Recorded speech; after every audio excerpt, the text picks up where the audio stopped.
بہت بڑا پہاڑ ہے، یہ اللہ ہی اس کو ہلائے اور ہٹائے تو ہٹائے، لیکن میرے ذمے تو اگر چبت ہیں جماعت کی آستینوں میں، مجھے ہے حکم اذان لا الہ الا اللہ، میں تو کہتا رہوں گا۔ وہ جو گیت تم نے سنا نہیں، میری عمر بھر کا ریاض تھا، میرے درد کی تھی وہ داستاں جسے تم ہنسی میں اڑا گئے۔ گھر کی زندگی کو کسی نے نہیں میں دعویٰ ایسے، اللہ مجھے معاف فرمائے، میں دعوے کے طور پہ نہیں کہہ رہا ہوں، اللہ کی نعمت کے طور پہ کہہ رہا ہوں کہ جس طرح اللہ نے مجھ سے، میرے ذریعے سے، میرے نبی کی گھر کی زندگی کو لوگوں کے سامنے پیش کروایا، یہ پہلی دفعہ ہوا ہے۔ بس عبادات عبادات عبادات عبادات۔ تو اب میرے شاگرد ہو، میں چاہتا ہوں آپ کے گھر میں جب کسی کی بیٹی آئے آپ کی بیگم بن کر، آپ کے والدین کی بہو بن کر، تو وہ اس سے یوں لگے جیسے میں اپنے ماں باپ کے گھر ہوں۔ چوتھے دن اس کو تانے ملنے شروع ہو جاتے۔ میں یہاں اپنے گھر کا واقعہ سناتا ہوں۔ اللہ تعالیٰ۔ السلام علیکم ورحمۃ اللہ وبرکاتہ۔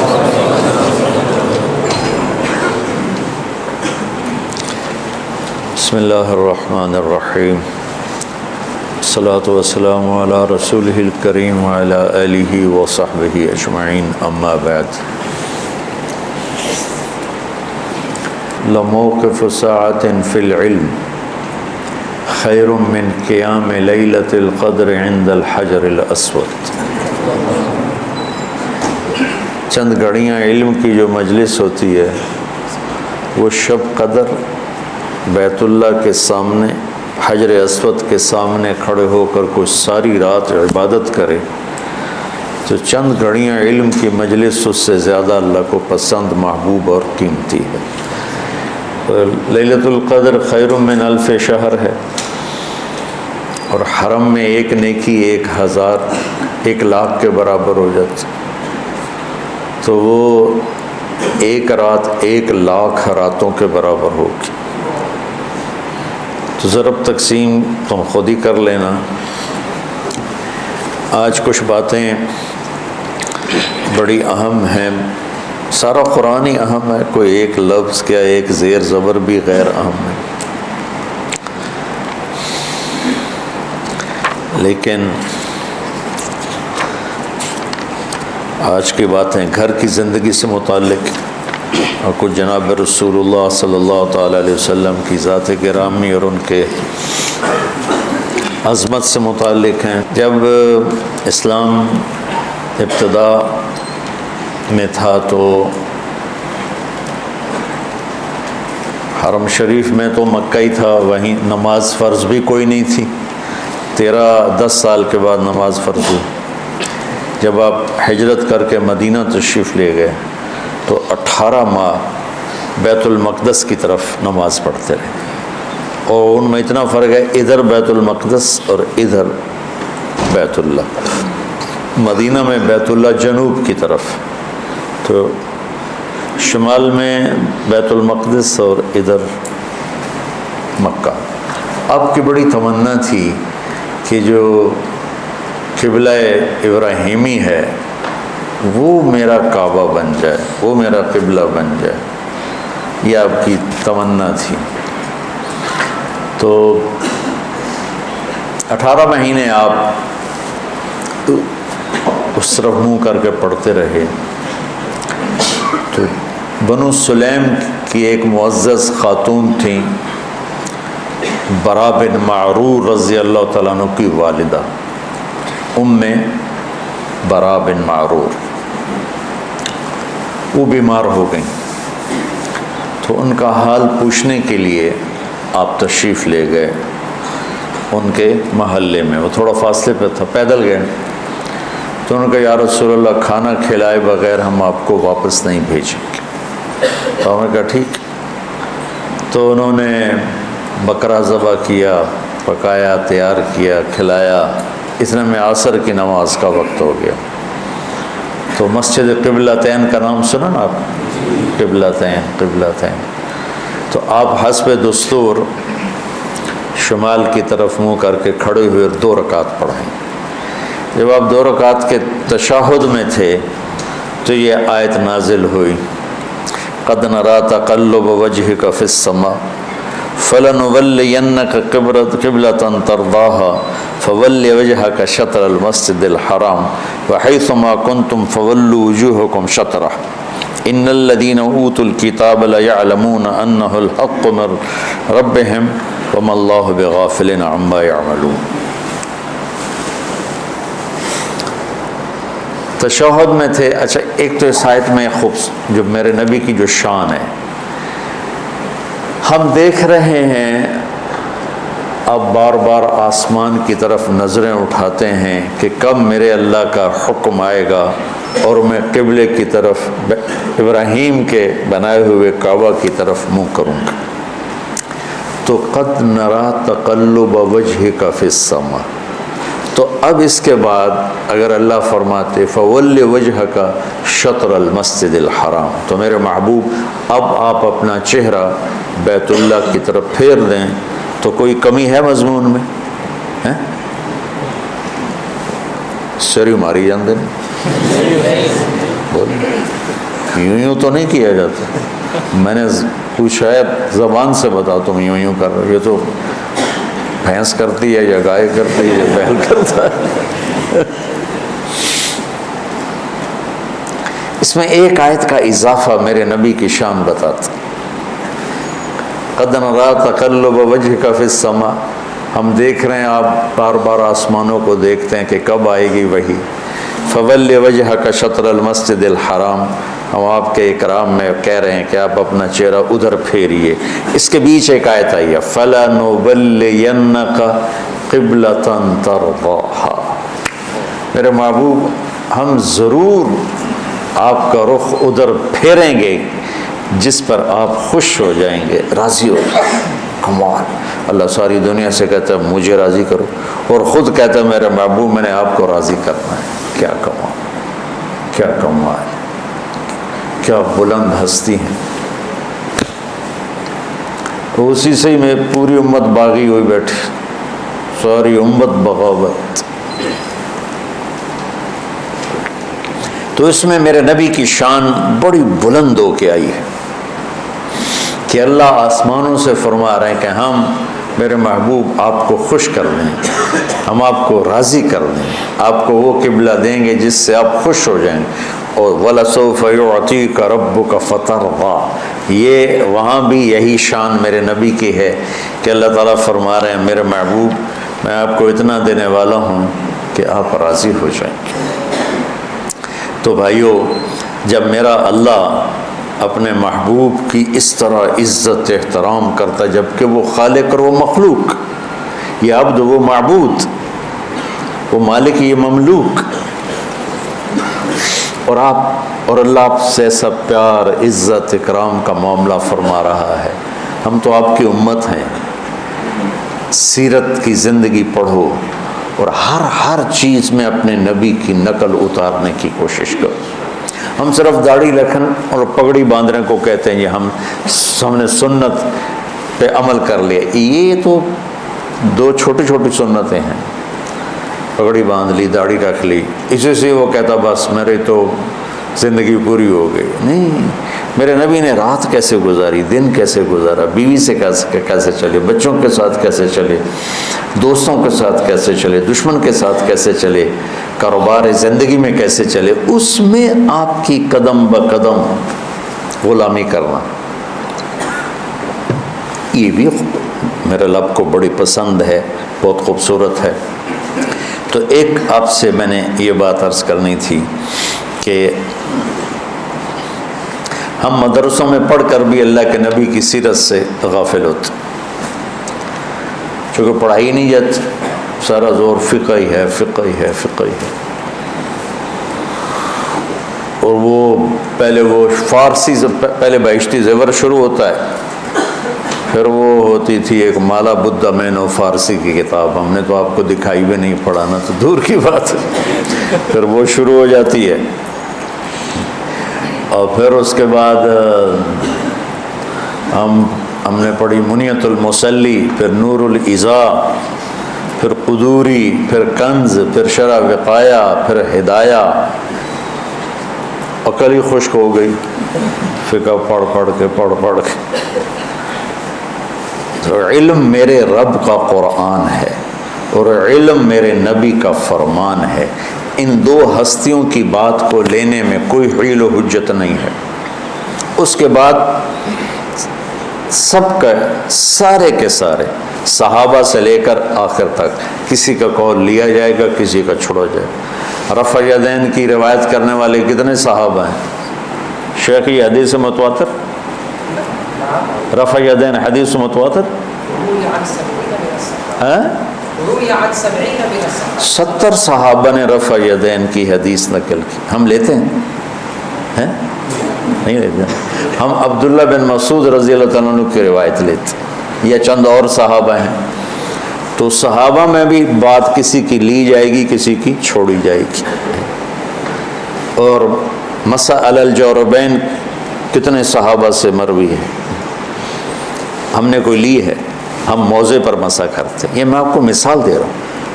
قرات خلف الامام کی کتنے صحابہ راوی ہیں؟ ہم نے نہیں لی. ہم دوسرے کہ اس کے ہیں وَإِذَا قَرَأَ فَأَنصِتْ، اس کا پتہ نہیں راوی کون ہے، ہم نے وہ لے لی ہے. تو صحابہ کی بھی صرف 2 ہستیاں ہیں، اللہ اس کا رسول، جو کہہ رہے ہیں ٹھیک، مَا آتَاكُمُ الرَّسُولُ فَخُذُوهُ وَمَا نَهَاكُمْ عَنْهُ فَانْتَهُوا، روک دے رک جاؤ، کہے کر دو. یہ اللہ اس کا رسول کی شان ہے. باقی سب کے پر یہ قانون لاگو نہیں ہوتا. تو ہمارا علاقہ چونکہ ہندوؤں سے مسلمانوں، اور ہندو میں دیوتا ہوتے تھے، اوتار ہوتے تھے، برہمن ہوتے تھے، اور ان کے بڑے بڑے وہ پروہت ہوتے تھے. تو وہ تقریباً ہندو ان کو خداؤں کے قریب لے جاتے تھے، بلکہ وہی ان کے بھگوان ہوتے تھے. ہم اس معاشرت سے اسلام میں آئے.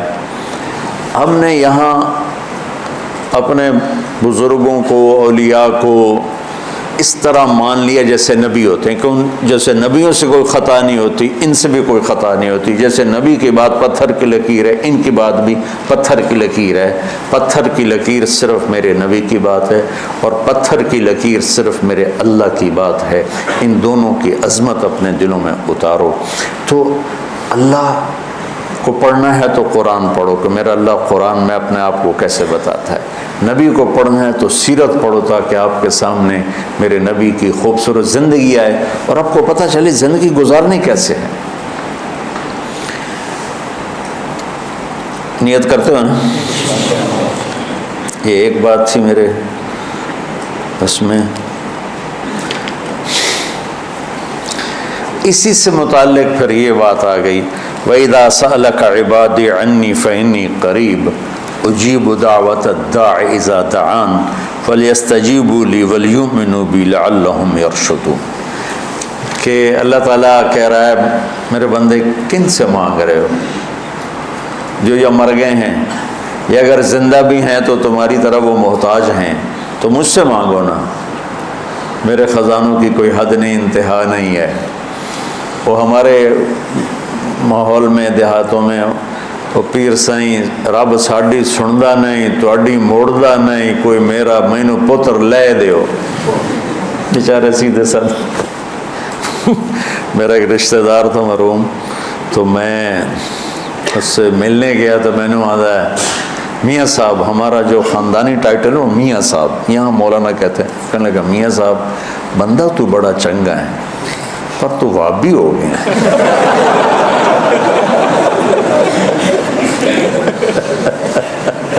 میں کیا میں کیوں وابی ہو گیا کہ تو پیرانو نہیں مننا.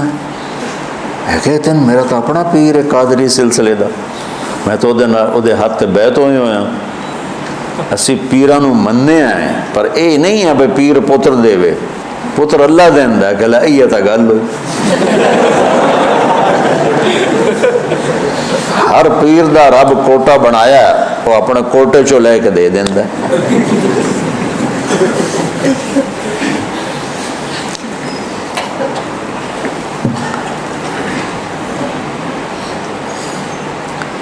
صرف اللہ کے سوا، صرف اللہ ہی اللہ، جس سے جس سے پکارا جاتا ہے، جس سے مانگا جاتا ہے، اس کا نمونہ اس آیت میں دیکھنا۔ وَإِذَا سَأَلَكَ عِبَادِي عَنِّي،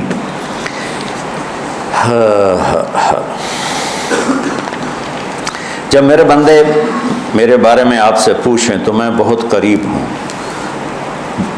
پکارنے والے کی دعا کو پر جواب دیتا ہوں جب وہ مجھے پکارتا ہے، لہٰذا تم میری پکار پہ لبیک کہو، مجھ پہ ایمان لاؤ، ہدایت پاؤ گے۔ یہ تو اس کا سادہ سا ترجمہ ہے، لیکن جو اس میں حسن ہے وہ وَإِذَا، اذا کا مطلب ہے میرے بندو مجھ سے مانگنے کے لیے کوئی ٹائم مقرر نہیں ہے، دن رات، صبح شام، اندھیرا اجالا، گرمی سردی، مشرق مغرب۔ وَإِذَا، جب جس موقع پر جیسے پکارو گے، زبان سے، آنکھوں سے، آنسوؤں سے، دل کی دھڑکنوں سے، اندر کے غم اور دکھ سے، جس طرح بھی مجھے پکارو میرے بارے میں۔ وَإِذَا،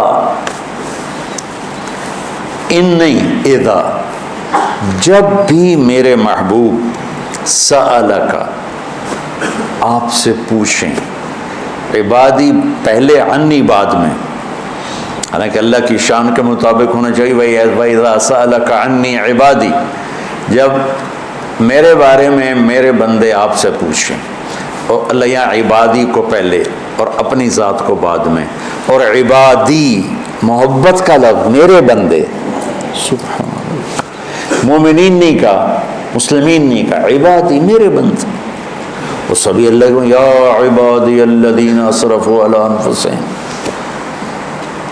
تو کتنے وہ قرآن میں یا عبادی، تو عباد میں سارے آ گئے۔ تو اللہ کہہ رہا ہے میرے محبوب جب میرے بندے، کیا محبت ہے اس، میرا لال، میرا بیٹا، میرا جگر، موت کو دیکھتی ہیں، اور جب وہ ناراض ہوتے ہیں پہ دفعہ دور ہو جا کتا کمینہ میری نظروں سے۔ اب اور کیسٹ چل پڑی، تو جب وہ کیسٹ محبت کی ہوتی، میرا میرا ایسے وہ رگڑ کے کہتی ہے کہ اندر سے اس کے جگر سے نکلتا ہے، میرا لال، میرا بیٹا۔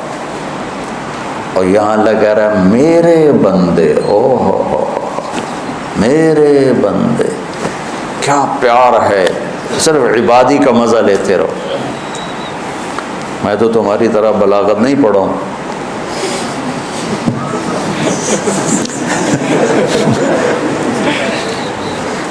اپنے ذوق کی وجہ سے، میرا ادبی ذوق ہے، شاعرانہ ذوق ہے، لگ رہا ہے میرے بندے۔ میں اس میں لہجے کو میٹھا بنانے کی کوشش کر رہا ہوں، کہاں میرے رب کا لامحدود لہجہ، کہاں میری، لیکن میں اس کو مٹھاس کو پیش کرنے کی کوشش کر رہا ہوں، میرے بندے، محسوس ہوگا نا میرے بندے، تو لگتا ہے کوئی بڑا طاقتور جابر حاکم اپنے غلاموں سے بات کر رہا ہے، عباد غلام، لیکن میرے بندے، محبت دے رہا ہے، الفاظ میں، لفظ میں کیا محبت ہے، کہ میرے بارے میں پوچھ رہے ہیں، میرے بارے میں۔ اچھا قرآن میں نا یسألونک کے ساتھ آیا، یسألونک، اے میرے محبوب یہ آپ سے پوچھتے ہیں عن المحیط، محیط کے بارے میں، قل آپ کہیے ہوا اذا۔ پھر صحابہ نے سوال کیے، اللہ نے جواب دیے، اور جواب میں نبی کو بیچ میں لائے کہ میرے نبی آپ یوں کہیے، یسألونک عن الانفال، یہ کہتے ہیں انفال مال غنیمت کا ہے، قل میرے حبیب آپ کہیے الانفال للہ ولرسولہ۔ یسألونک عن الاہلہ، یہ اہلہ کے بارے میں سوال کرتے ہیں، قل کہیے میرے محبوب ہی مواقیت للناس، یسألونک ماذا ينفقون، یہ آپ سے سوال کرتے ہیں کیا خرچ کریں، قل العفو، میرے محبوب آپ فرمائیے زائد۔ یہ طرز قرآن کا سمجھ میں آ گیا۔ اب انہی صحابہ نے سوال کیا کہ ہمارا رب کدھر ہے، قریب ہے تو مناجات کریں، دور ہے تو زور سے پکاریں، تو پچھلے طرز کلام کے مطابق یہاں آنا چاہیے تھا یسألونک عنی، یسألونک عنی، یہ آپ سے میرے بارے میں پوچھ رہے ہیں. قل هو قریب، آپ کہیے وہ قریب ہے. جو پیچھے کوئی 14-15 دفعہ یہ آیا ہے یسألونک. تو یسألونک اب وہی صحابہ کہہ رہے ہیں کہ اللہ کے بارے میں ہم آپ سے پوچھتے ہیں، تو آیت کا اترنا اسی طرز پہ ہونا چاہیے.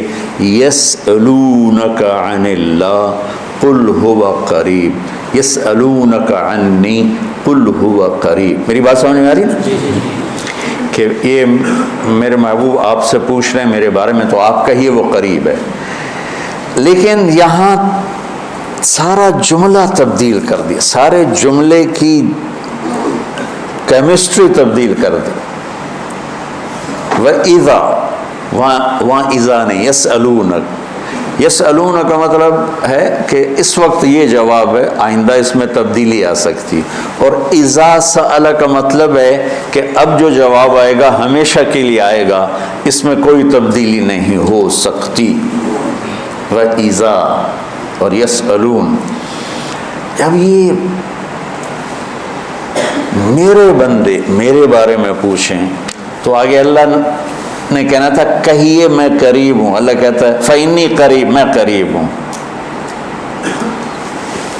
میں پوچھتا ہوں کہ بھائی مولانا زبیر صاحب کدھر ہیں؟ تمہارا نام کیا ہے؟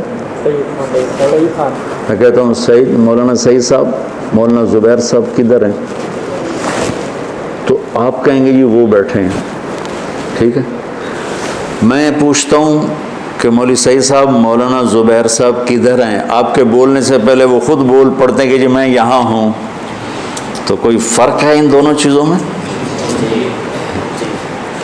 انہوں نے میری بات کو عزت دی ہے کہ آپ کے بولنے سے پہلے خود بول پڑے میں موجود ہوں، میں ہوں. شیخ رمزی ہوتے تو زیادہ سمجھا سکتے، اب میرے جو اندر احساسات ہیں میرے پاس آگے الفاظ کوئی نہیں. اللہ تعالیٰ فرما رہے ہیں کہ جب میرے بندے میرے بارے میں آپ سے پوچھیں تو ایک دم اللہ نے کلام کی شکل بدلی. کہ میرے حبیب آپ پیچھے ہٹ جائیں، اس کا جواب میں خود دوں گا. کہ میرے بندہ تیرے پاس ہی تو ہوں، تیری شارت سے زیادہ تیرے قریب ہوں. اللہ نے اپنے حبیب کو بیچ میں نہیں شامل کیا کہ میرے محبوب آپ پیچھے ہو جائیں. مجھے یہ جواب اتنا پسند آیا ہے کہ میں چاہتا ہوں کہ آپ کی جگہ میں خود جواب دوں. میرے بندوں میں تمہارے پاس ہوں، تمہاری شارت سے زیادہ قریب ہوں، تم سے دور نہیں ہوں. اینما تولوا فثم وجہ اللہ. میں تم سے دور نہیں ہوں، میں تمہارے پاس ہوں، تمہاری شارت سے زیادہ قریب ہوں. تو قدم قدم میری معیت تمہارے ساتھ ہے. مجھے پکارنے کے لیے زور لگانے کی ضرورت نہیں ہے، عربی کی ضرورت نہیں ہے. جس زبان میں پکارو گے وہ سنے گا. آگے کہتا ہے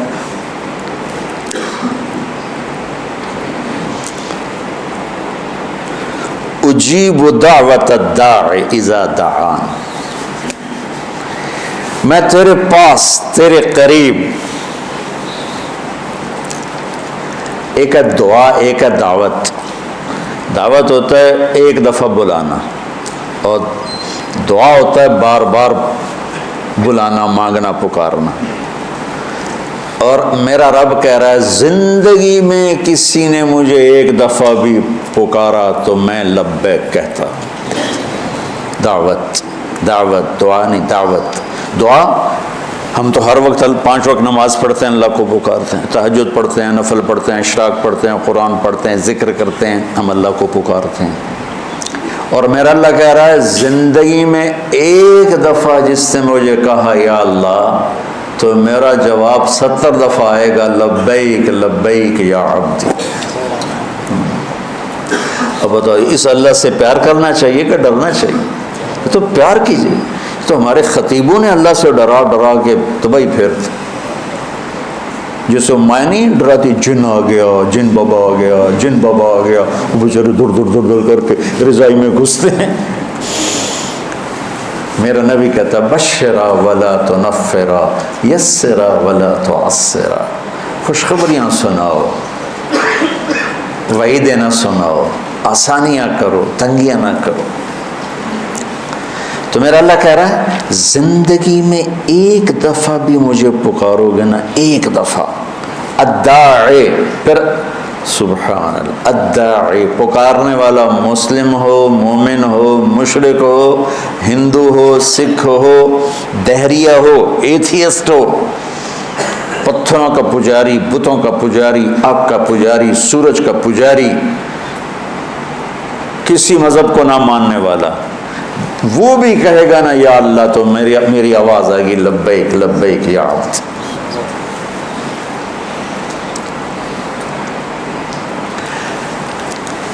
بچہ اب گھروں میں بچہ ماں سے کہتا اماں، وہ کہتی جی جی میرا لال، وہ پھر کہتا اماں، وہ کہتی جی، وہ پھر کہتا اماں، وہ کہتی پھر وہ کہتا اماں، وہ کہتی بکواس نہ کر۔ تم ساری رات اپنے رب کو پکارو، ساری رات وہ تمہیں لبیک لبیک سے جواب دیتا رہے، ساری رات، ساری زندگی اسے پکارو، ہر پل اس کے طرف سے لبیک میرا بندہ، لبیک میرا بندہ، لبیک میرا بندہ۔ حضرت تھانوی رحمۃ اللہ علیہ، مولانا اشرف علی تھانوی رحمۃ اللہ علیہ کے مواعظ میں ہے ایک قصہ، تو لہٰذا اس کی سند کی تو میرے پاس کوئی چیز نہیں ہے، لیکن چونکہ انہوں نے نقل کیے میں بھی نقل کر دیتا ہوں کہ ایک شخص پتھر کا پجاری تھا، تو ہر وقت وہ یا صنم اس کے سامنے بیٹھ کے بولا کرتا تھا۔ 70 برس گزر گئے تو ایک دفعہ اس کی زبان سے نکل گیا یا صمد، یا صمد، تو اللہ نے کہا لبیک لبیک میرا بندہ، میں حاضر میرا بندہ۔ فرشتوں نے کہا یا اللہ یہ تو تجھے جانتا ہی نہیں ہے، زبان پھسل گئی۔ اللہ نے فرمایا 70 سال سے انتظار کر رہا تھا کہ کبھی تو مجھے پکارے گا، آج چاہے بھولے سے پکارا ہے میں جواب دوں گا۔ اس کا تو پتہ نہیں پیچھے سند کیا ہے، لیکن ایک میں حدیث آپ کو پیش کرتا ہوں کہ جب قارون زمین میں دھنس رہا تھا اور اللہ نے 2 رکوع اتارے، ان قارون کان من قوم موسیٰ فبغى علیہ فخسفنا به وبدارہ الارض۔ قارون نے کیا کیا تھا؟ موسیٰ علیہ السلام کے لیے ایک عورت کو تیار کیا۔ موسیٰ علیہ السلام نے زکوٰۃ مانگی، بنو اسرائیل کی زکوٰۃ تھی 1 لاکھ پہ 10,000، ہماری زکوٰۃ ہے 1 لاکھ پہ 2,500، اتنا فرق، پھر بھی لوگ نہیں دیتے ہیں، اور ان کی 10,000۔ جب اس نے حساب کیا تو کروڑوں میں چلی گئی، انہوں نے کہا کون اتنا دے؟ اس نے ایک عورت کو پیسے دیے کہ تو موسیٰ علیہ السلام پہ نا بدکاری کی تہمت لگاتا، اور پھر اور بھی دوں گا۔ موسیٰ علیہ السلام بیان فرما رہے تھے، یہ قارون کھڑا ہو گیا کہ جی جو آدمی زنا کرے اس کی کیا سزا ہے؟ موسیٰ علیہ السلام نے فرمایا اس کو سنسار کیا جائے، پتھر مار کے ہلاک کیا جائے۔ تو کہنے لگا یہ عورت کیا کہتی ہے؟ اس نے اشارہ کیا، وہ کھڑی ہو گئی، کہ کیا کہتی ہو؟ اس کی جب نور نبوت پہ نظر پڑی، کہا جی میں کچھ نہیں کہتی، مجھے اس نے پیسے دیے تھے کہ میں آپ پہ گناہ کی تہمت لگاتا ہوں۔ تو موسیٰ علیہ السلام سجدے میں چلے گئے، جلالی نبی۔ تو اللہ نے کہا زمین تیرے تابع ہے، جو کہے گا کرے گی۔ وہ کھڑے ہوئے تو موسیٰ علیہ السلام نے زمین سے کہا پکڑ لے اس کو، تو زمین نے اس کو ایسے کھینچا اور اس کے پاؤں اندر گئے، کہنے لگا موسیٰ مجھے معاف کر دو، آئندہ نہیں کروں۔ تو موسیٰ علیہ السلام نے فرمایا اور پکڑ لو، وہ گھٹنوں تک چلا گیا۔ موسیٰ مجھے معاف کر دو، میں آئندہ نہیں کروں گا۔ جتنی دفعہ وہ کہتا میں آئندہ نہیں کروں گا، موسیٰ علیہ السلام کہتے اور پکڑو اور پکڑو اور پکڑو، یہاں تک کہ وہ سارا اپنی بدنصیبی لے کر زمین میں زندہ زمین میں دھنس گیا۔ ہاں فإنی قریب اجیب دعوت الداع اذا دعان۔ جبریل آئے، موسیٰ اللہ فرما رہے ہیں میرے کلیم، قارون نے آپ کی اتنی منتیں کی، آپ نے اس سے معاف نہ کیا، میری عزت کی قسم، ایک دفعہ قارون مجھے پکارتا، میں اسے نکال کے باہر کھڑا کرتا، اس نے مجھے پکارا ہی۔ تو میرے عزیزو، اللہ ہی اللہ ہے، للہ المشرق والمغرب، لہ ما فی السماوات وما فی الارض وما بینہما وما تحت الثری، وَإِن تَجْهَرْ بِالْقَوْلِ فَإِنَّهُ يَعْلَمُ السِّرَّ وَأَخْفَى، اللہ لا الہ الا ہو لہ الاسماء الحسنى۔ کیا خوبصورت تعارف ہے اللہ کا۔ تو یہ پیار محبت سے دنیا کو بتانا، ڈنڈے مار کے نہیں، زبان کی تیزی اور شدت سے نہیں، پیار سے، کہ اللہ شارک سے قریب، اللہ نیند سے پاک، اونگ سے پاک، خزانے لامحدود، بھائی اس کو پکارو جو ایک لمحے میں کہے گا لبیک، ایک لمحے میں جواب آئے گا لبیک۔ تو اللہ، وَإِذَا سَأَلْتَ فَاسْأَلِ اللَّهِ وَإِذَا اسْتَعَنْتَ فَاسْتَعِنْ بِاللَّهِ۔ نفل پڑھو دعا مانگو، نفل پڑھو دعا مانگو۔ یہ اس کے اوپر رمضان کی بات آ رہی ہے، شہر رمضان الذی انزل فیہ القرآن، یہ رمضان کا مہینہ ہے جس میں ہم نے قرآن کو اتارا۔ میں بارہا بتا چکا ہوں، رمضان کا مطلب ہے جل جانا۔ اس میں اللہ پورے مہینے کے روزے کے بدلے میں اور رات کی تراویح کے بدلے میں اللہ ایمان والوں کے گناہوں کو جلا دیتا ہے اور پاک صاف کر دیتا ہے، اس لیے اس کو رمضان کا مہینہ کہا جاتا ہے۔ اور اللہ تعالیٰ نے، اللہ کا عرش اس میں پہلے آسمان پہ آ جاتا ہے، تو اس میں یہ آئی ہوئی ہے آیت، پھر آگے رمضان شروع ہو جاتا ہے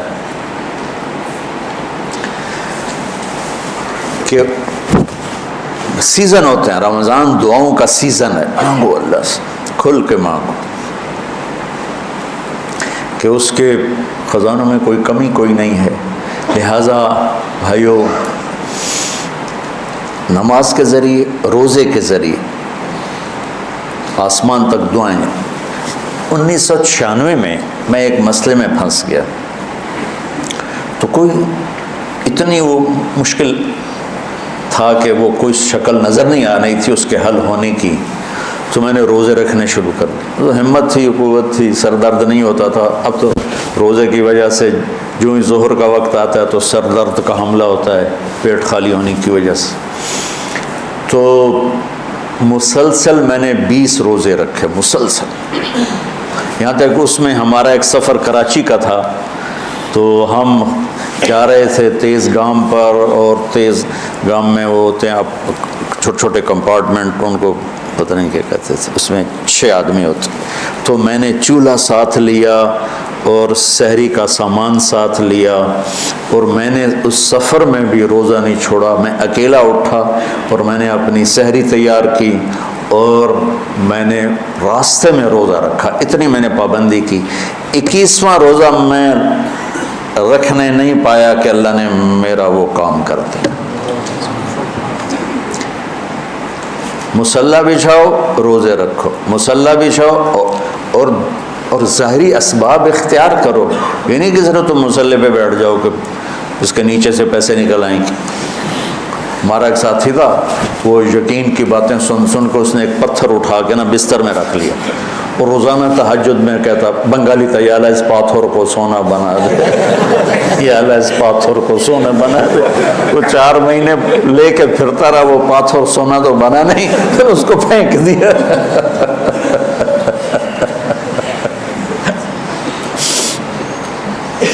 تو اپنی ظاہری کوشش پوری ہو، اور پھر اللہ سے مانگا جائے۔ تو روزہ، ایک اور واقعہ یاد آ گیا، میہ فارکین شام کا شہر تھا، اور اس کا قلعہ تھا پہاڑ پر۔ 1 سال صحابہ اس کا محاصرہ کر کے پڑے رہے، خالد بن ولید جیسے فتح نہیں ہو سکا۔ تو خالد بن ولید رضی اللہ تعالیٰ نے اعلان فرمایا کہ سارا لشکر روزے رکھو کہ اللہ اس کو ہمیں فتح کروا دے۔ پہلے دن روزہ رکھا گیا۔ خالد بن ولید افطاری کے لیے خیمے میں آئے تو افطاری کوئی نہیں تھی، تو ان کو خیال آیا غلام میرا بیمار ہوگا، انہوں نے پانی پی کے روزہ افطار کر لیا۔ اگلے دن پھر ان کو خیال آیا اگلے دن آئے تو پھر افطاری کوئی نہیں. پھر ان کو خیال آیا کہ غلام بیمار ہوگا, پانی پی کے افطاری کر لیں. تیسرے دن پھر افطاری کوئی نہیں تو اس کو بلا لیا. کہا بھائی خیریت ہے, آپ بیمار ہیں؟ کہا جی نہیں. کہا میری افطاری نہیں ملتی مجھے. کہا جی میں تو روز رکھتا ہوں. کدھر؟ کہا جی خیمے میں. کہاں چلی جاتی؟ کہا جی مجھے کیا خبر, میں تو رکھ کے چلا جاتا ہوں. کہا اچھا آج پہرا دیں. تو جب اس نے لا کے افطاری رکھی اور یہ ایک طرف چھپ کے بیٹھ گئے تو ایک کتا آیا اور خیمے کے پیچھے سے وہ گھسا اور وہ جو روٹی پڑی تو اس کو منہ میں ڈالا اور بھاگ پڑا.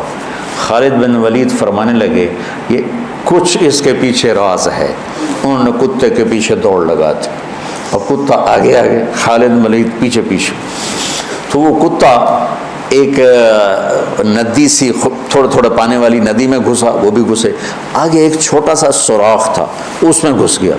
خالد بن ولید لمبا قد اور پتلے جسم کے تھے, دیکھنے میں لگتے تھے جیسے کوئی مکے دی مارن, لیکن انہوں نے پہاڑوں کو راستے سے ہٹا دیا. سیف اللہ, اللہ کی تلوار.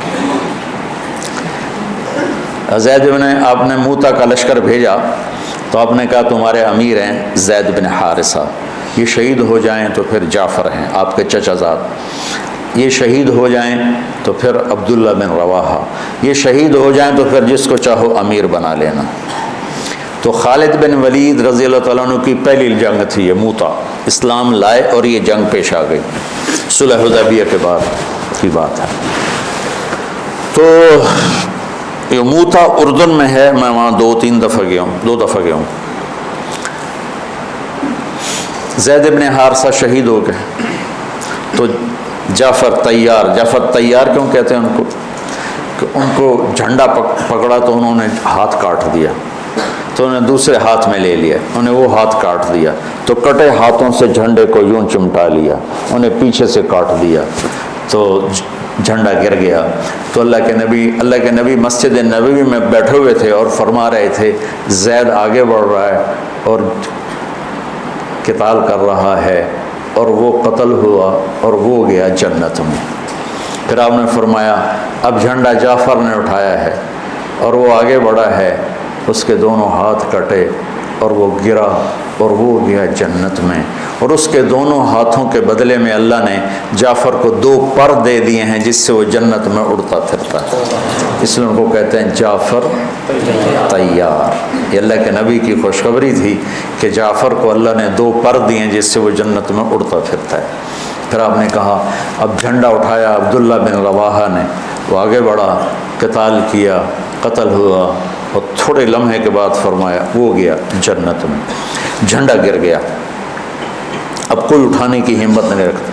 تو ثابت بن اکرم ایک انصاری صحابی ہیں, انہوں نے جھنڈا اٹھایا, کبھی جھنڈا پکڑو, ہاتھ سے نکل رہی ہے جنگ. تو لوگوں نے کہا تو ہی پکڑ لے, تو بدری آدمی. ثابت بن اکرم بدری صحابہ, کہا بھائی میرے بس کا نہیں ہے, کسی اور کو پکڑاؤ. تو افرا تفری میں کس کے منہ سے نکلا خالد کو پکڑاؤ, وہ نہیں پتہ چلا, شور شرابہ تھا. تو کسی نے کہا خالد کو پکڑاؤ, یہ کہنا تھا کہ سب نے کہا خالد کو دو. اب اللہ کے نبی خاموشی سے اوپر دیکھ رہے ہیں, ایسے سامنے سناٹا, اور ادھر یہ ہو رہا ہے. تو آخر سب نے کہا خالد تو جھنڈا اٹھا. وہ کہنے لگے میں تو نیا مسلمان ہوں اور میری پہلی جنگ ہے, بابا کسی پرانے آدمی کو دو. تو سمجھ گئے تو ہی لے. تو خالد نے ایک ہاتھ میں جھنڈا پکڑ کے دوسرے ہاتھ سے جب یوں تلوار لہرائی نا, تو میرے نبی نے فرمایا اللہ نے اپنی تلواروں میں سے ایک تلوار کو نکال لیا ہے. سیف اللہ. اس دن آپ کے ہاتھ سے 9 تلواریں ٹوٹیں لڑتے. پھر اللہ نے ان کے ہاتھوں فتح نصیب فرمائی. 3000 کے لشکر نے 1 لاکھ پہ غلبہ پایا. پانی پڑھو.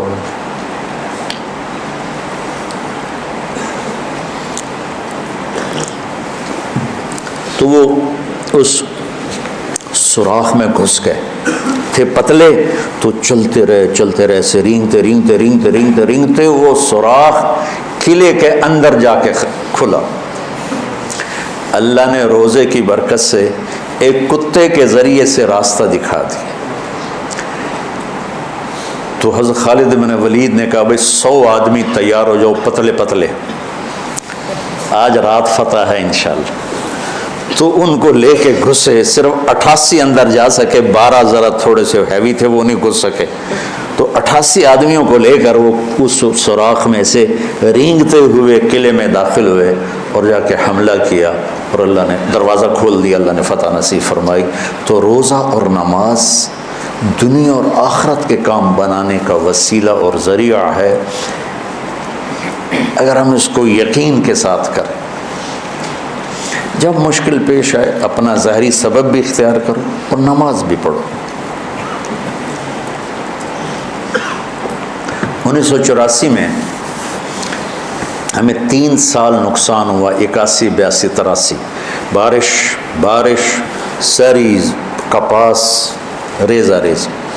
اب ذمہ داروں کے پاس کوئی جمع پیسہ تو ہوتا نہیں ہے، تو قرضے چڑھ گئے اور ڈر لگا کہ اب شاید کوئی زمین بیچ کے اتارنے پڑیں گے۔ تو میں رائمنڈ سے مجھے بیماری کی وجہ سے چھٹی ملی تھی، میں گھر پر تھا، میں نے ابا سے کہا اس دفعہ میں کپاس کی کاشت کرواؤں، تو کہنے لگے بیٹا کروا دو۔ تو کپاس میں پھر سارے جو تھے اس زراعت کے ماہرین ان کو لے کر ان کے ساتھ کرتے کرتے کرتے اللہ نے اس کو پورے علاقے کی سب سے خوبصورت کپاس بنا دی۔ اب مجھے کسی نے کہا اس پر نا سپرے میں 1 کلو یوریا ڈال کر نا پر ایکڑ 1 کلو یوریا کا سپرے کر لو پانی کے ساتھ اور دوا کے ساتھ۔ میں نے کہا اس سے کیا ہوگا؟ کیسے پتوں پر ڈائریکٹ جب پڑے گی نا کھاد تو وہ جلدی سبز ہو کر۔ میں کہا ٹھیک ہے۔ وہ مجھے یاد نہ رہا، میں نے 1 کی بجائے 5 کلو ڈال دی۔ اچھا، شام کو ہم اپنے تایا مرحوم کے ڈیرے میں اکٹھے بیٹھے تھے، تو وہ میری کپاس کی بڑی تعریف ہو رہی تھی، تو میں نے کہا میں نے آج ایک کام اور بھی کیا ہے، یہ عشاء کے بعد کی بات ہے۔ کہنے لگے کیا کیا؟ میں نے کہا میں یوریا کھاد دا سپرے ٹھوک دیتا ہے۔ تو میرے تایازاد میاں لیاقت صاحب ماشاءاللہ حیات ہیں، کہنے لگے کتنی کھاد پائی ہے پر ایکڑ؟ میں کہ 5 کلو۔ کہ مولوی دا مولوی رہ گیا نا، اے صبح تین ساری سڑ جاؤنی۔ میں کہ کیوں؟ کہ یوریا تو 5 گنا زیادہ پاتا ہے، اے ساڑ دیندہ پتیاں نوں۔ میں کہ ہون کی کرا؟ کہنے لگے پانی دا سپرے کرا۔ میں کہ راتی کتھوں کراواں؟ اور کوئی دسو؟ کہ وقت بارش ہو جاوے۔ میں گھر جا رہا تھا نا ڈیرے سے، تو میں واپس مسجد چلا آیا۔ میں کہا اللہ میری عزت رکھ، ستمبر کا مہینہ تھا، بارشیں ختم ہو گئی تھی۔ میں کہا جی تو راتی بارش نہ کیتی نا تو میں بڑا بدنام ہو جاؤں، ساری میری کیتی کرائی کھوے چ گئی، جتنا پیسہ لگایا تھا وہ میرے اپنے ہاتھوں، اور مجھے تانے الگ ملیں گے۔ مولویوں کو تو دنیا کا پتہ ہے کوئی نہیں، تو اسے نمازیں پڑھا کرو۔ میں کہا یا اللہ میں بڑا ذلیل ہوں گا، مجھے بارش دے دے، تیری بڑی مہربانی۔ تہجد میں گڑ گڑ گڑ گڑ کی آوازیں آئیں، تو میری آنکھ کھلی تو بارش کا ایسے طوفان، میں کہہ رہا کم بن گیا۔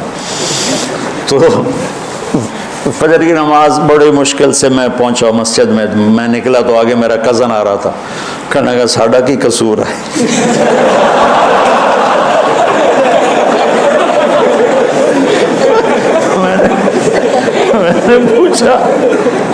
میں نے پوچھا کیا ہوا؟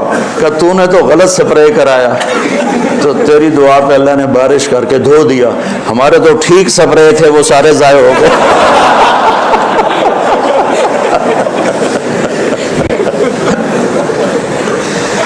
تو بچوں، نماز اور روزہ ظاہری اسباب کے ساتھ بہت بڑی طاقت۔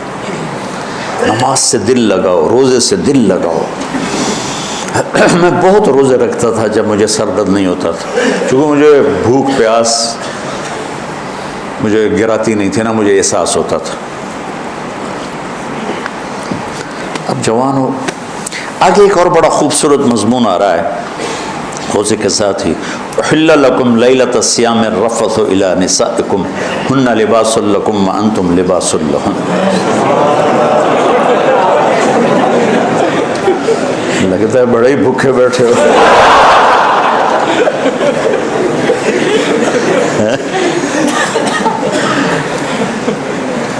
یہ تو میرا فیورٹ مضمون ہے نا کہ اللہ فرما رہا ہے کہ تمہاری بیویاں تمہارا لباس ہے، اور اللہ عورتوں سے فرما رہا ہے تمہارے خامن تمہارا لباس ہے۔ اس ایک لفظ میں میرے اللہ نے خامند اور بیوی کے رشتے کی قیمت، قدر، حسن، جمال اور اس کی بقا اور اس کی اہمیت ساری ایک لباس میں بتا دی۔ میرے اور لباس کے درمیان کوئی چیز حائل ہو سکتی؟ کوئی بھی نہیں ہو سکتی۔ میرے جسم سے میرا لباس ملا ہوا ہے۔ یہ رشتہ ایسا ہونا چاہیے میاں بیوی کی محبت کا کہ وہ دو جسم اور ایک جان بن جائے۔ کیا ہے؟ من تو شدم تو من شدی، من جاں شدم تو تن شدی، تا کس نہ گوید بعد ازیں من دیگرم تو دیگری، آفاقہا گردیدہ ام بسیار خوباں دیدہ ام، مہر بتاں ورزیدہ ہم لیکن تو چیز دیگری، من تو شدم تو من شدی، من جاں شدم تو تن شدی، تا کس نہ گوید بعد ازیں من دیگرم تو دیگری۔ یہ اسی آیت کا ترجمہ ہے کہ خامند اور بیوی کا رشتہ ایسا ہے کہ جانیں دو ہیں اور روح ایک، جسم دو ہیں روح ایک، ہن لباس لکم وانتم لباس لہن۔ کہ دیکھو مجھے کتنا ہی غصہ چڑھ جائے میں اپنے لباس کو پھاڑوں گا، کتنا ہی غصہ چڑھ جائے اس پر چائے ڈالوں گا، اس کو کینچی سے کاٹ دوں گا، کسی اور کا گریبان میں پھاڑوں گا، اپنا کبھی نہیں پھاڑوں گا۔ کتنا ہی بیوی پہ غصہ آ جائے یا بیوی کو کتنا ہی خامند پہ غصہ آ جائے، ایسے بول نہ بولے کہ محبت کا لباس پھٹ جائے۔ محبت ایک نازک سا رشتہ ہوتا ہے، یہ رویوں سے باقی رہتا ہے اور بد اخلاقی سے ختم ہو جاتا ہے۔ دودھ پلانے والی ماں بھی اگر بیٹے پہ سختی کرے گی تو بیٹے کے دل سے محبت کی شمع بجھ جائے گی۔ تو بیوی تو ایک باہر سے آیا ہوا رشتہ ہے۔ خونی رشتوں میں سب سے قریب رشتہ ماں اور باپ، اگر ان میں شدت ہوگی تو بغاوت آ جائے گی۔ تو ایک اس میں اللہ یہ بتا رہا ہے کہ تیرے اور تیری بیوی کے درمیان کسی کو حائل نہیں ہونا چاہیے۔ ہمارا جیسے جو مشترکہ نظام زندگی ہے تو اس میں سارے رشتے اس رشتے کے درمیان، ادھر سے ساس، ادھر سے سسر، ادھر سے نند، ادھر سے دیور، ادھر سے بھاوج، ادھر سے جٹھانی، یہ اس طرح انہوں نے اس رشتے کو مسل کے رکھ دیا ہے کیونکہ اس کا سارا حسن و جمال ختم ہو کے رہ گیا ہے۔ اس رشتے میں کوئی اور نہیں داخل ہو سکتا۔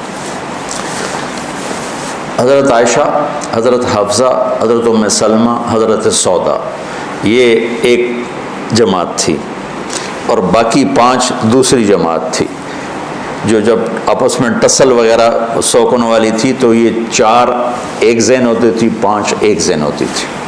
لیکن حضرت عائشہ کے معاملے میں ساری ایک ذہن تھی کہ اللہ کے نبی حضرت عائشہ سے زیادہ پیار فرماتے تھے، اور آپ نے کھلے مجمع میں کئی دفعہ میں سنا چکا ہوں، عمرو بن عاص نے پوچھا یا رسول اللہ من احب الناس الیک، آپ کو سب سے زیادہ کس سے پیار ہے؟ تو عرب کی میں وہ معاشرت بھی بتا چکا ہوں کہ عرب اپنی بیوی سے اظہار عشق میں شرماتے تھے اور معشوقہ سے اظہار عشق میں فخر، جیسے آج کل گرل فرینڈ کا ٹرینڈ ہے، میری اتنی گرل فرینڈ ہے، میری اتنے بوائے فرینڈ ہے۔ برباد ہوگی ہماری معاشرت، ہمارے بچے بچیاں، اس نظام تعلیم نے انہیں تباہ کر کے رکھ دیا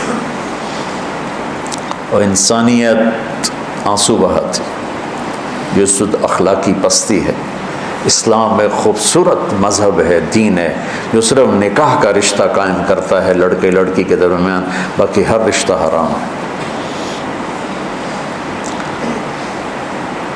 تو انہوں نے کہا یا رسول اللہ آپ کو سب سے زیادہ کس سے پیار ہے؟ آپ نے کہا عائشہ، اتنے زور سے کہا کہ سارے مجمع نے سنا۔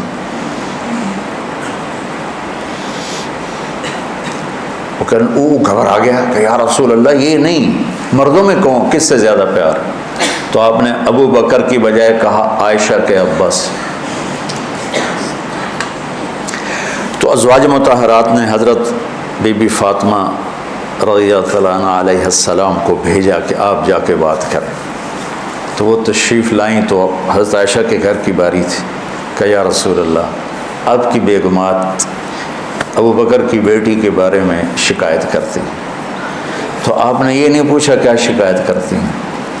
خامد اور بیوی کے رشتے میں فاطمہ جیسی بیٹی بھی داخل نہیں ہو سکتی۔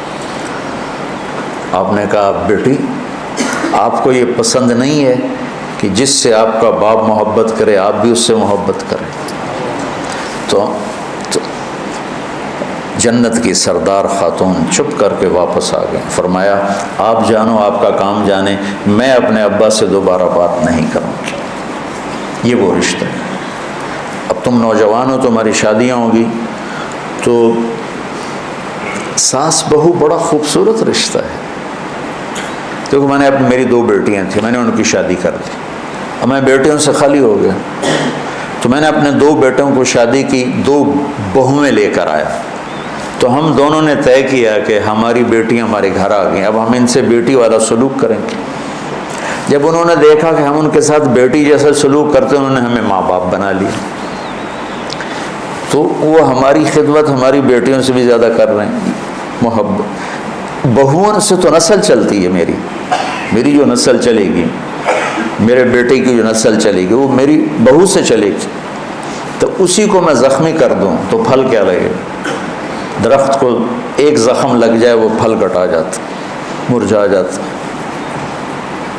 اور یہ جو بچیاں ہیں، یہ اپنے ماں باپ کو کھو کے چلی گئیں سسرال کے گھر، اب ان کی ماں اور باپ ان کے ساتھ نہیں ہیں، تو یہ خامند کے ماں باپ کو اپنے ماں باپ بنا لیں، اور خامند کے ماں باپ انہیں اپنی بیٹی بنا لیں، یہ انہیں اپنا ماں باپ بنا لے، تو کتنا یہ محبت کا رشتہ ہے۔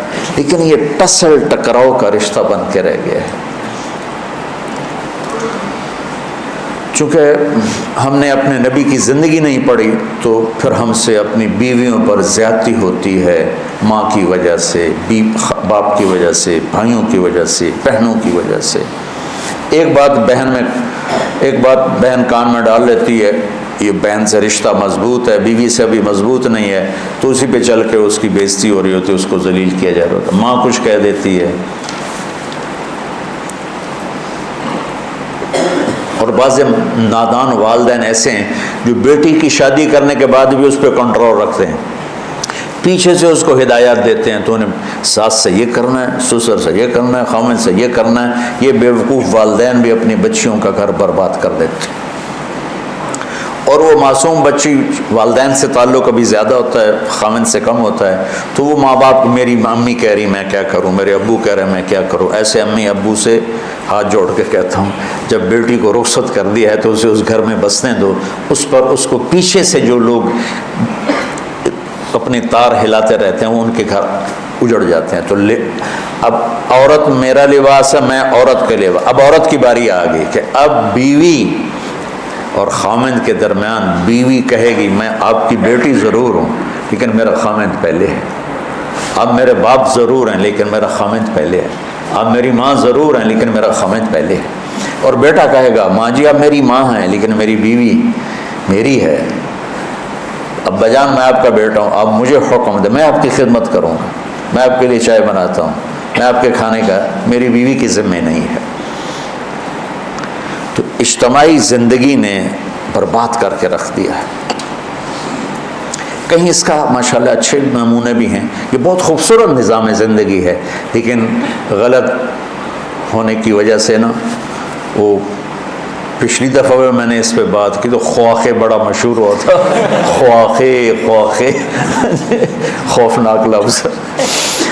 تو حالانکہ یہ رشتے تھوڑی سی سوچ کے ساتھ خوبصورت ہو سکتے کہ جو میرے گھر میں بہو بن کے آئی ہے مجھے باپ بنا لے، اب اس کا باپ تو پیچھے رہے، وہ میری بیگم کو ماں بنا لے، اور میں آنے والی کو اپنی بیٹی بنا لوں، اور میری بیگم اسے اپنی بیٹی بنا لے، تو کتنا خوبصورت رشتہ۔ لیکن پہل سسرال سے ہوتی ہے، کوئی موقع ہاتھ سے جانے نہیں دیتے، خود ہی شادی کرتے ہیں، خود ہی برباد کر دیتے۔ لباس میں کوئی چیز حائل نہیں ہو سکتی، لہٰذا اس رشتے میں کسی کو اولاد بھی نہیں داخل ہو سکتی۔ کتنی بے وقوف مائیں ہیں جو اولاد کے پیچھے خامند کو بے عزت کر دیتی ہیں، یہ انتہائی خوفناک قدم ہے۔ اور کتنے بے وقوف باپ ہیں جو اولاد کے پیچھے بیویوں کو ذلیل کر دیتے ہیں۔ اولاد بعد میں ہے، اس رشتے کے بعد والدین، لڑکی کے والدین، لڑکے کے والدین، حالانکہ ان دونوں کے بچے یہ سب بعد میں ہیں، پہلے یہ خامند اور بیوی کا رشتہ ہے۔ سینکڑوں آیات اللہ نے اس پر اتاری ہیں، چونکہ اس سے آگے نسل نے چلنا ہوتا۔ تو ہمارا ماحول ایسا ہے کہ اس میں خوبی نہیں دیکھتے۔ اور میرے نبی کی حدیث سے پاک یاد آئی، آپ نے فرمائی ہے میرے جو انصار ہیں یہ بڑے اعلیٰ لوگ ہیں، ان کے گھر میں جب کسی کی بیٹی شادی ہو کے آتی ہے تو اسے محسوس ہی نہیں ہوتا اپنے گھر میں ہوں یا سسرال کے گھر میں۔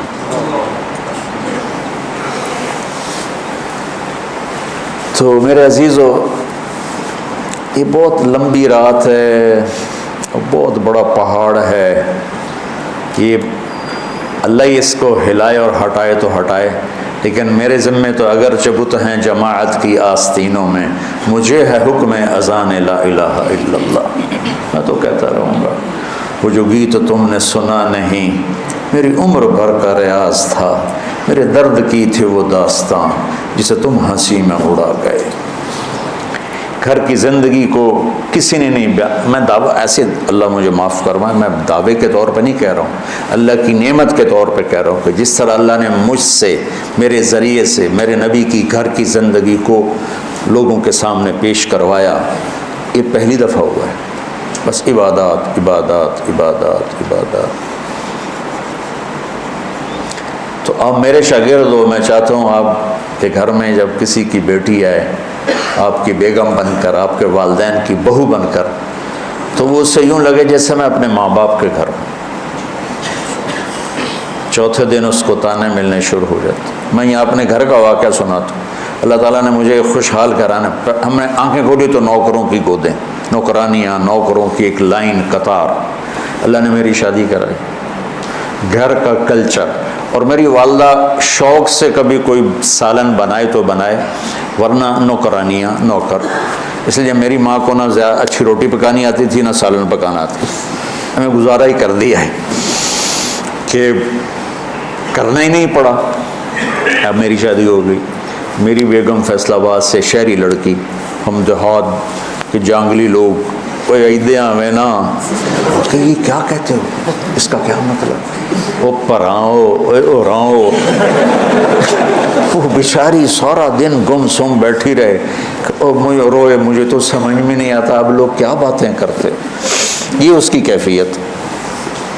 اور جرگہ بیٹھ گیا، اب ساری بوڑھیاں، چاچیاں، پھوپھیاں، بہناں اکٹھے ہو گئے، مقدمہ کی ہے، تیری ماں سارا دن چولہے تے سڑ دیے تے بیگم تیری پلنگ تے ٹھوکتے بیٹھی ہوندی۔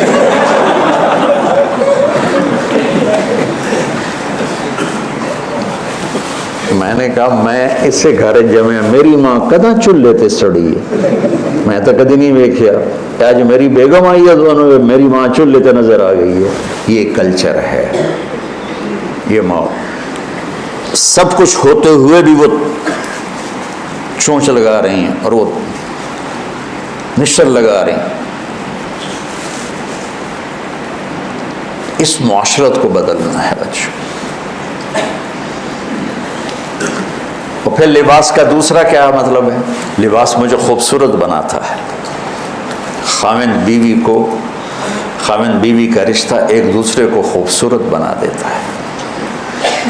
کبھی اونچ نیچ ہو جائے، جیسے لباس کسی جگہ کیل سے پھنس کے پھٹ جاتا ہے تو ہم اس کو ویسے ہی چھوڑتے کہ فوراً سیتے ہیں، تو کبھی اونچ نیچ لباس میں ہی یہ اشارہ ہے کہ اونچ نیچ بھی ہوگی، سوئی دھاگا لے کے فوراً تم اپنا لباس سیتے ہو، جو بیوی سے ہو یا خامن سے ہو، فوراً اس کو محبت کے سوئی دھاگے سے سی کر ایک کر دو۔ ہم داغ نہیں لگنے دیتے ہیں. کھانا کھانے سے پہلے یوں آستینیں چڑھا لیتے ہیں کہ کہیں سالن نہ لگ جائے، اور آگے سامنے کوئی تولیہ بچھا لیتے ہیں کہ سالن پہ کوئی چیز نہ لگ جائے، بیوی کے دل پہ داغ نہ لگنے پائے تمہاری بدتمیزی سے، اور خامند کے دل پہ داغ نہ لگنے پائے بیوی کی بدتمیزی سے. میرے نبی نے فرمایا اگر میری شریعت میں سجدہ ہوتا تو میں بیوی کو کہتا خامند کو سجدہ کر. اور جس عورت سے جس کی بیوی خامند سے ناراض ہو گئی بغیر کسی شرعی عذر کے، ساری رات اس پہ اللہ اور اس کے فرشتوں کی لعنت برستی رہتی.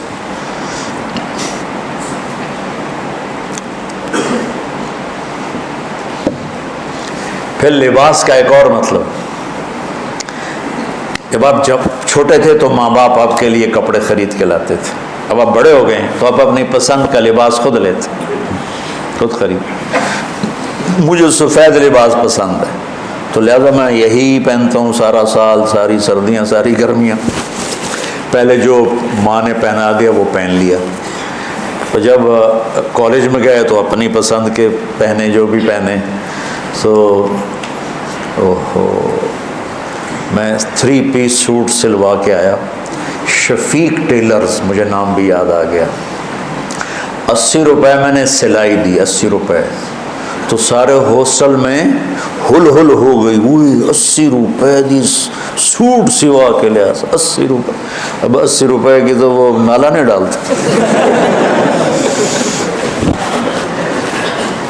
جب اللہ نے اختیار میں دے دیا تو لباس اپنی پسند کا، تو اس لفظ لباس میں اشارہ ہے کہ شادی میں لڑکے لڑکی کی پسند کا خیال کیا جائے. ہم اپنے بڑے بچے اور بڑی بچی کو اپنی پسند کا لباس نہیں پہناتے، ہم ان پہ چھوڑ دیتے ہیں. ایسی لفظ لباس میں اشارہ ہے اللہ تمہیں کل کو، ابھی تو تم اس گھاٹی سے گزرنے والے ہو، پتہ نہیں تمہارے والدین تمہارے ساتھ کیا کرتے ہیں. تو کل کو اللہ تمہیں صاحب اولاد بنائے تو اپنی، عام طور پر بیٹیوں سے پوچھنا عیب سمجھا جاتا، اور بیٹی اپنی پسند بتا دے تو مجرم بن جاتی. بیٹا دن رات زنا کرتا ہو کوئی بات نہیں، بچے بیٹی کے منہ سے نکل جائے تو ذبح کر دیتے. یہ کون سی غیرت؟ یہ شیطان ہے. بیٹی بھی تو ایک انسان ہے، اس سے نہیں خطا ہو سکتا.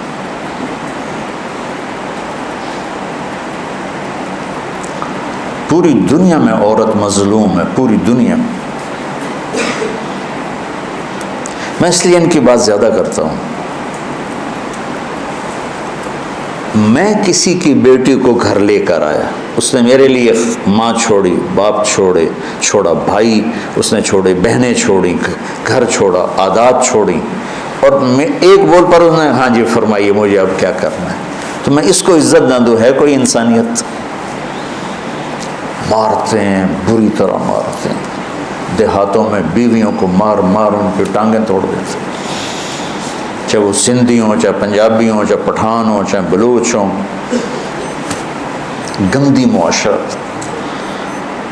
کیوں میرے نبی نے 9 شادیاں کی؟ صرف ہمیں بتانے کے لیے کہ گھر میں زندگی کیسے گزاری جاتی.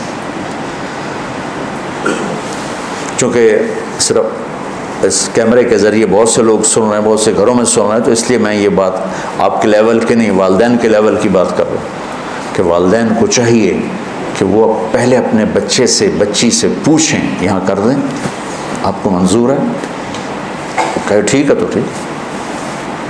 اور پھر یہ بھی کہتا ہوں کہ اتنے بھی دلیر نہ ہو جاؤ کہ ماں باپ کی رائے کو توڑ کے عدالت میں جا کے شادی کر لو. یہ بھی بہت غلط قدم.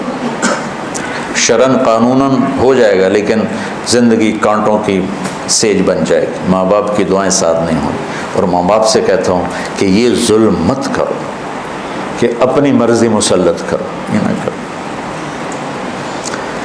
تو اس خوبصورت رشتے کو اللہ نے لباس کے ذریعے ایسا حسین کر کے پیش کیا ہے کہ سبحان اللہ.